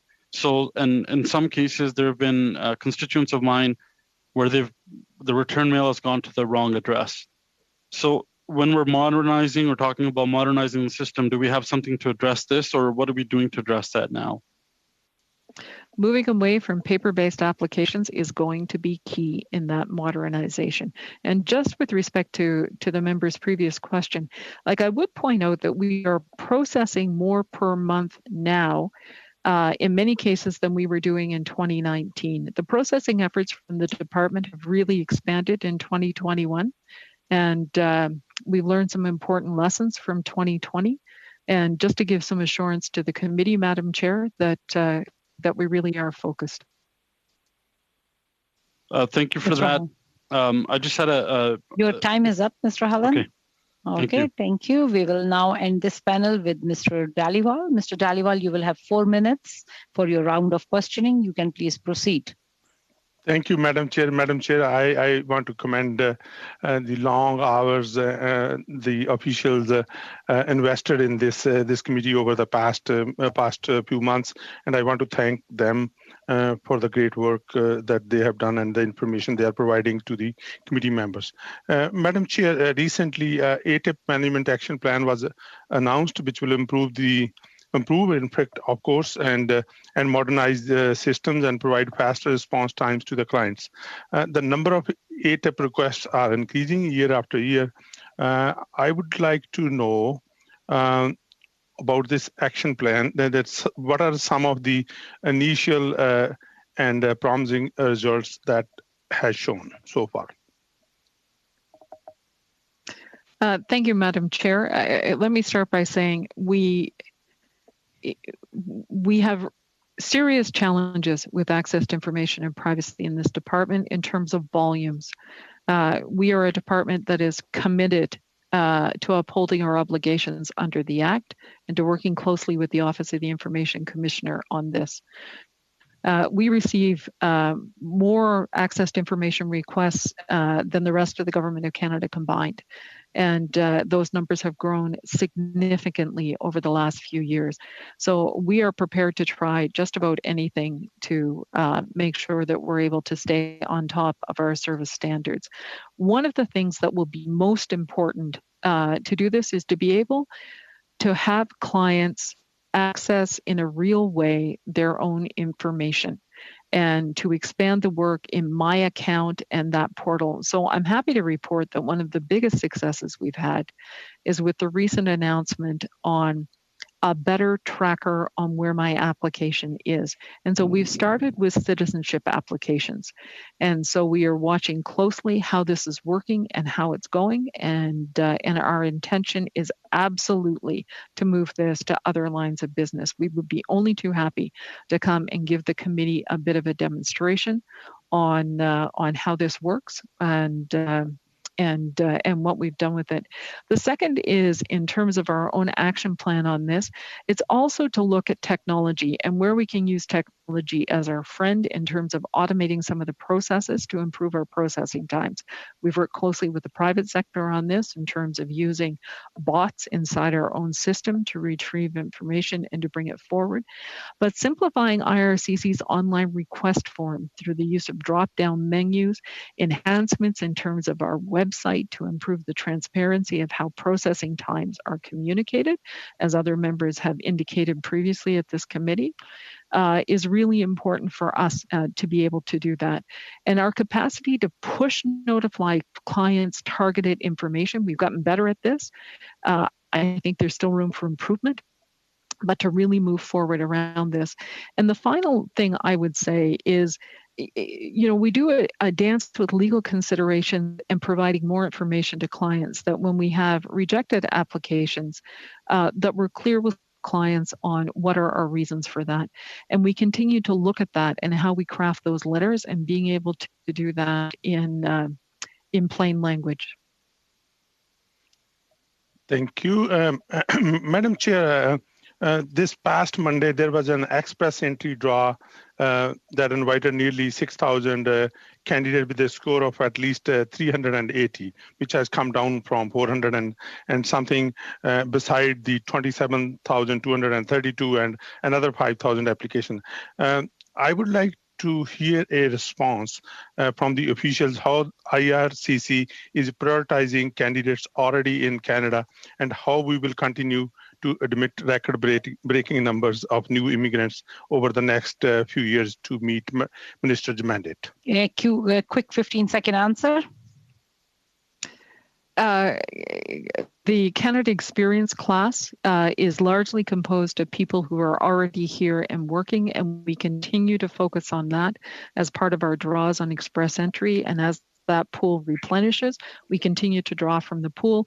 Even though the score may have dropped to 330, I'll just point out 330 is a very high score human capital, strong language, strong education, good work experience, that all of those components are there. Thank you. Thank you. So Thank you. With this, our panel comes to an end. I want to take this opportunity to thank all the officials for appearing before the committee. On behalf of all the members of this committee, we really want to thank you for all the work which you are doing. I know it has been very difficult last 14 months, and we really thank you that you had to adapt to so many changes with the pandemic. So keep up this good work. And with that, the meeting for today is adjourned. Thank you. Thank you, witnesses. Thank you, Madam Chair. Thank you, Mr. Clark.